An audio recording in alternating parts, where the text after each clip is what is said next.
মোহিং বলমহি চতুষ্ণং বাচাং মুখং স্তম্ভয় জীবং কিলয় কিলয় পরবর্তী নাশায় নাশায় নমো হিং বলমহি দেবীং সাহা। প্রচুর শত্রু চারপাশে।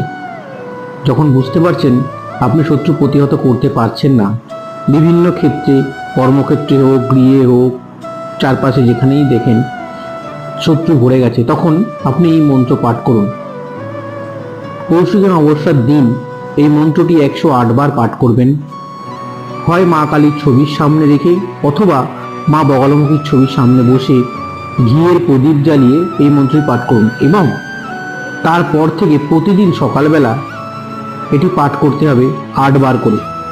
পাঠ করতে থাকুন, দেখবেন আপনার শত্রুতা বা শত্রু সংখ্যা আস্তে আস্তে কমতে শুরু করবে এবং আপনার শত্রুরা কোনো ক্ষতি করতে পারবে না।